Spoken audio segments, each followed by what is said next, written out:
Da da da da. What's my good cheer? Welcome, everybody. We're coming out of a set of days off. We're moving into that work week and that job that puts the roof over my head. Grateful to have had a little bit of mentorship in order to get that ball rolling for myself. Sometimes that's all we need, a little bit of confidence in that moment. Being headstrong, being independent, so we'd like to think so. We are so eager to take those reins of help and advice and literally partnership in getting things done, and we just say, oh, that's okay, we can do it ourselves, and that's admirable. And for a lot of people, it's a way of doing the baby steps because it's less painful that way. Lots of times when you have to get into that mix with others, we don't always rub each other well. And when we do find people that we rub well, we have to take note of the ones that they're rubbing up against because obviously, right, if we are doing this right, we are mixing and mingling with a lot of amazing, curious, unique beings of all kinds. It takes all kinds to make the world. And I make a point of delving into a little bit, whether it's culturally, religiously, sometimes politically, but I'm not a big political person. It doesn't catch my interest. And if it did, it wouldn't hold my interest. And each one of us, I have people who I follow in their content because they offer up amazing insights. But alongside that, they're married to other interests and other aspects of their lives, and they include it in their content. And you know that these political ideas, I would not mess with somebody who was so true and so passionate about that influence, right? Because that's what it is. And that's the word that we got this week. Our 44th word this week was influence. And we played around with it a little bit yesterday and the day before. And today, I thought I'd take a little bit of a look at that influence as to, the good aspects and the aspects that we don't think that are so good, or how other people might perceive them as not to be so good, not beneficial to ourselves and not beneficial to others. And I would have to say that is an untruth. It's sometimes just too scary. Sometimes it's just too difficult. Sometimes it's too painful emotionally, physically, mentally, right?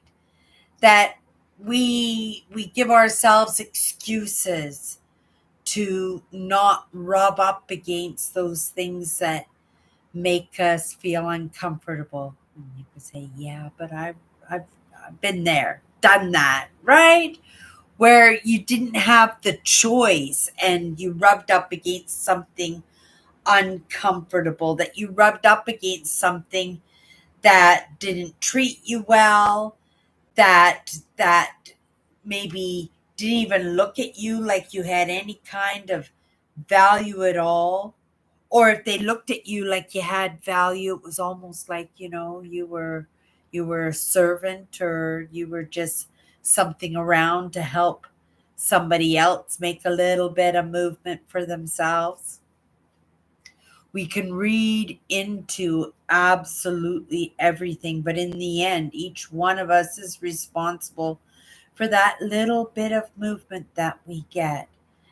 And when we get to make that movement usually comes from an outside source, from some kind of influence. I am just starting to learn to be, I've always been my own best friend. And I'd like to say, you know, I was self parenting, but I was only self parenting in a manner that I was familiar with, and that was in my own parenting. And right, we needed some lessons. We needed some new perspectives. We needed some new way of thinking so that I could actually make a little bit of movement, right? Movement for myself, but movement also as evidence for others to say, oh my goodness, she could do that. Why can't I? I've always wanted to go off and do this and this and this. And, I've used those same excuses that Cindy talks about, right? In the excuses and the procrastination sometimes. Sometimes it's in that self doubt. Sometimes it's in that little bit of shame and guilt, because I feel that, I'm leaving behind people that should be coming along with me.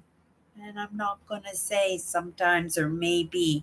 I do feel that. I do feel that need to move forward. But, when it's such a tug of war, when you can just tug and pull and not see anybody even want to make any movement in the same direction as you are. In the end, you have to make that decision for yourself, right? And for myself, it is never give up. It is keep moving forward. It is in that idea that possibly, right, I could be the evidence, and in being the evidence, because I've seen the evidence work, I've seen the evidence wake up in my own life in a time when I most definitely and desperately needed it to show up. But it only happened because I was searching for it and I was moving towards it. And I do recognize that now.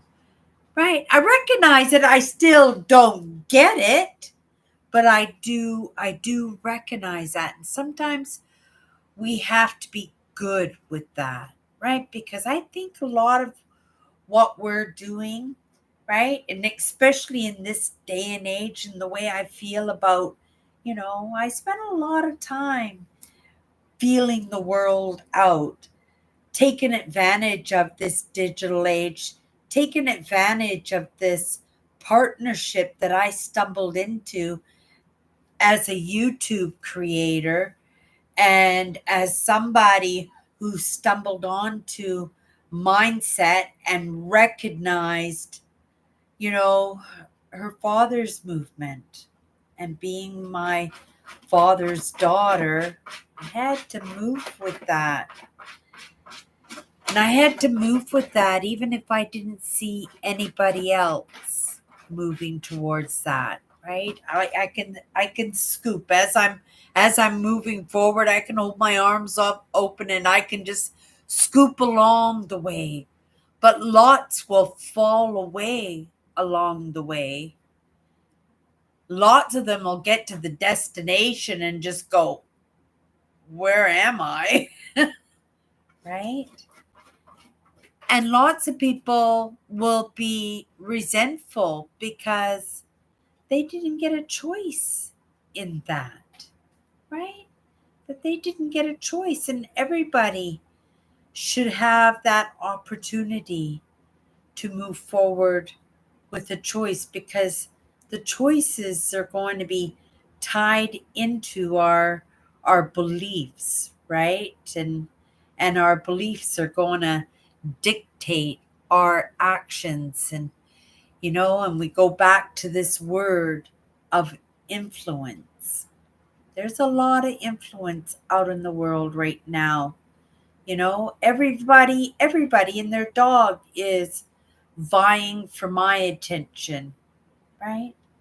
And vying for your attention, and grateful that you're hanging out with me and giving me a few minutes here, right? Or maybe this whole span of this podcast that I'm putting out to the world, because this is a podcast that's made up of influence. It's made up of informations. It's made up of experiences. It's made up of rubbing shoulders with that which is not comfortable, and rubbing shoulders with that which is very comfortable, which is very familiar,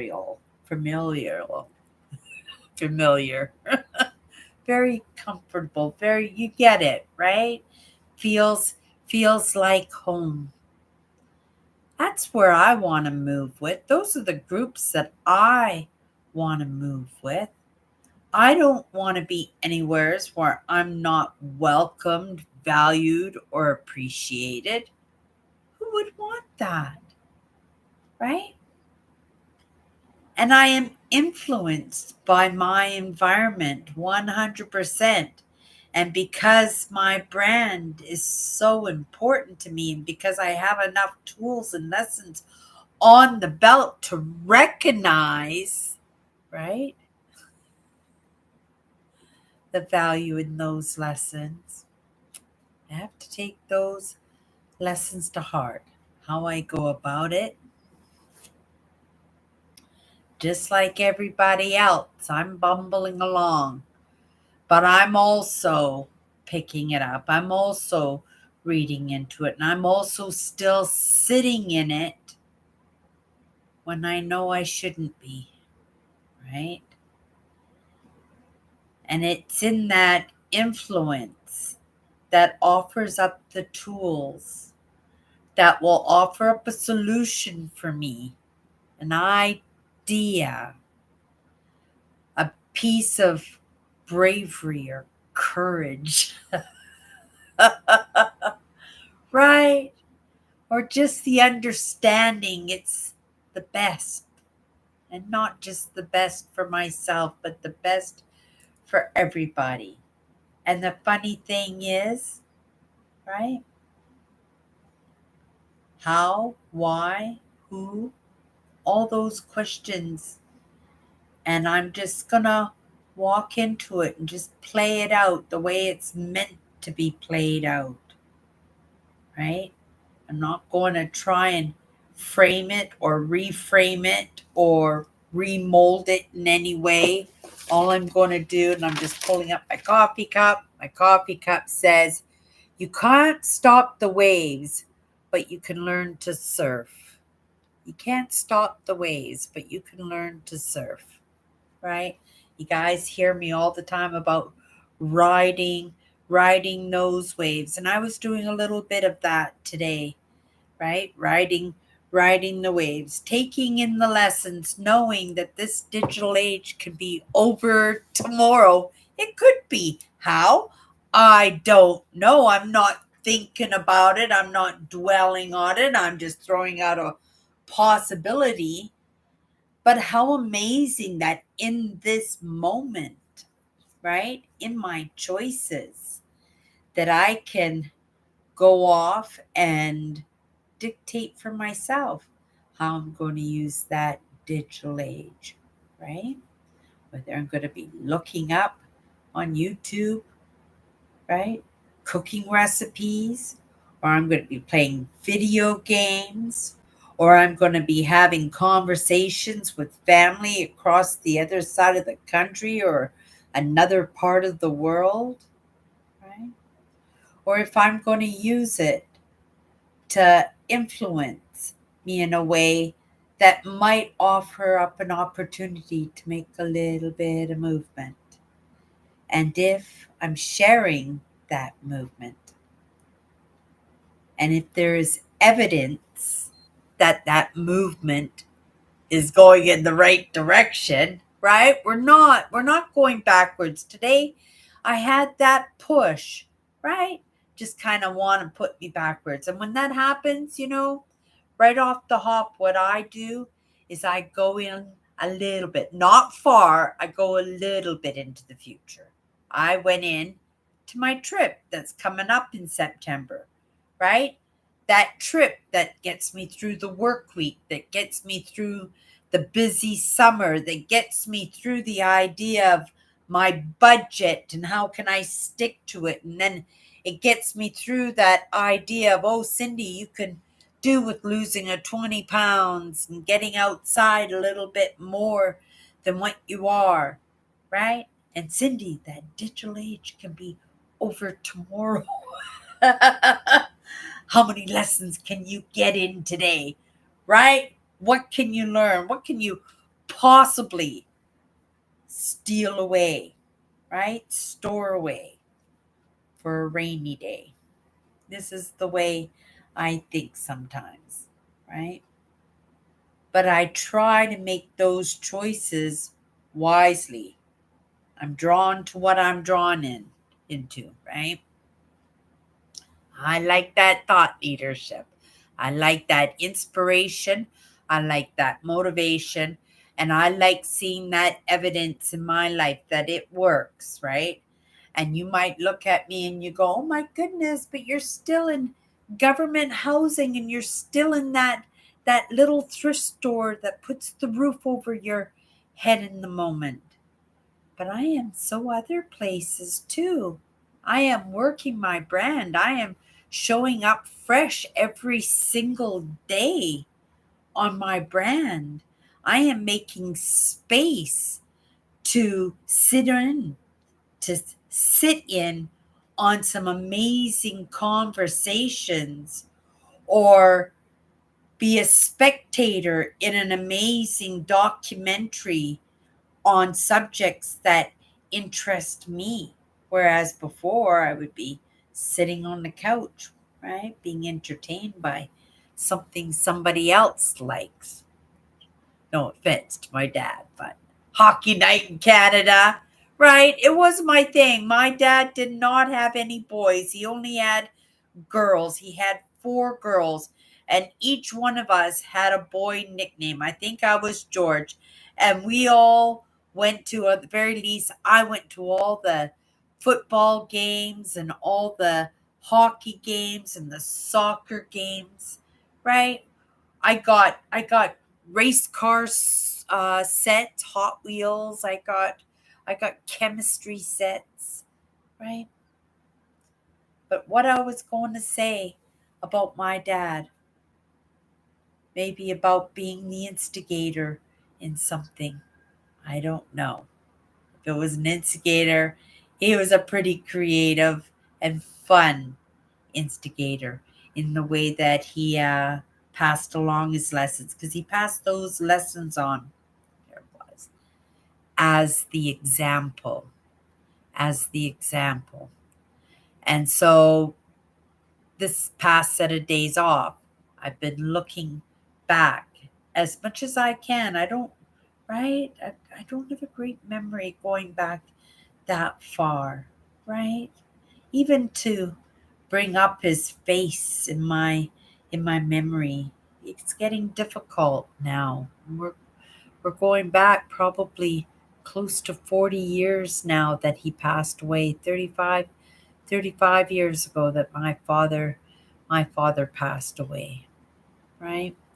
But I look at those things that benefited his life, and I look at those things that caused him some issues, and I try to do better by that or as good as that, because he was my influence. He was who I first woke up to when I woke up to these new understandings and these new ideas. And even though I didn't see him or hear him, I sure as hell felt him in what I was moving towards 100%. I was and am my father's daughter. And, he was my influence. So, I go back as best I can, especially in these past few days where, right, I'm feeling it's important to take a look at, those things that worked for my father, like the wheat germ. Eh. Right? And my mother's disdain for dairy products. My mother didn't drink milk. She didn't like it very much. And yet she did other forms of dairy, like she did the heavy canned cream. There was a lot of evaporated milk in our house, but I'm not sure. All I know is she just didn't like the cream very much. But these are the things I got to pay attention, because these are the things that benefited them.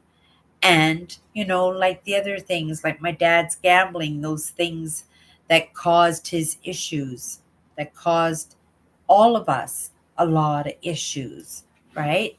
So now I have to take a look at those things in my life. And I'm grateful. I'm going on, I do believe, my fifth year no gambling. And I was big on those video lottery terminals.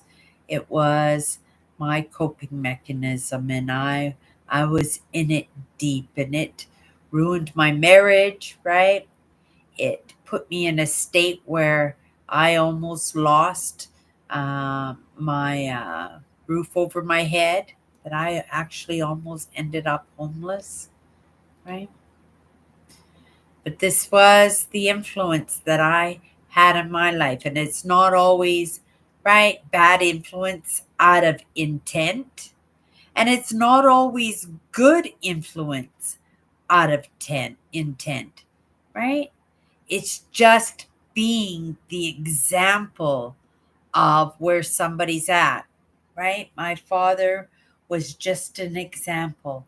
And because I was the spectator, because I was the student, and because I was my father's daughter, I was I was paying attention, right?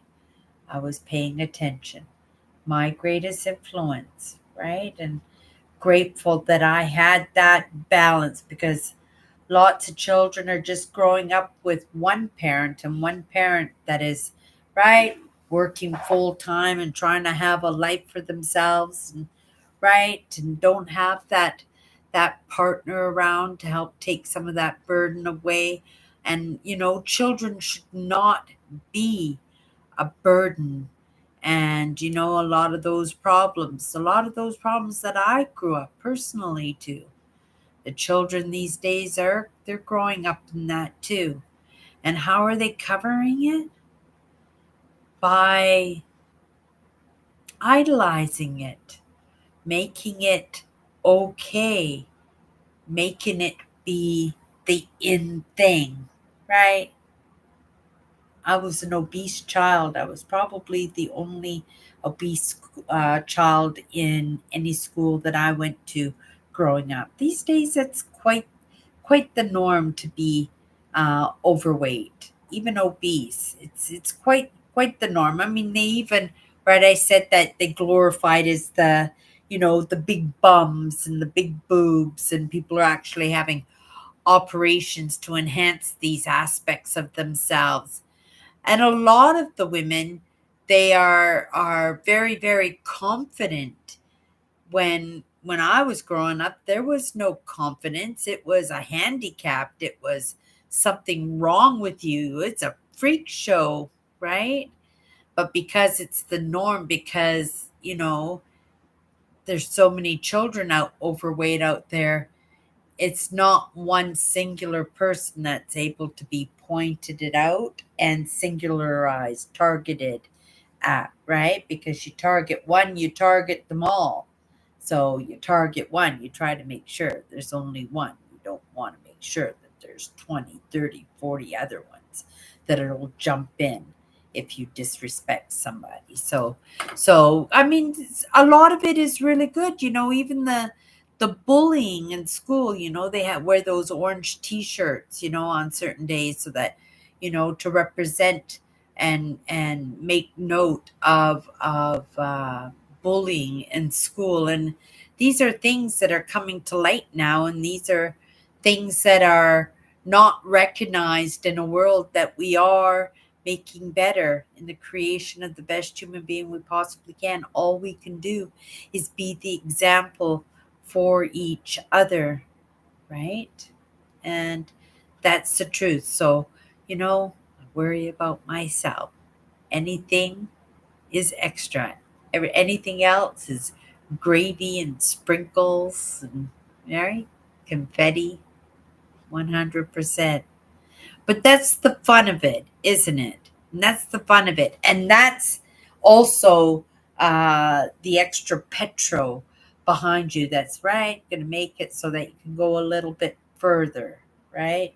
Maybe you go a little bit more efficiently or faster. I'm not one for skipping the lessons. They don't always come in the order that I expect them they're going to come into, right? They do come in some kind of order. What that is, you never know until it's time to, right, ride that wave. Okay, you guys, that's my good chair, and we'll see you tomorrow.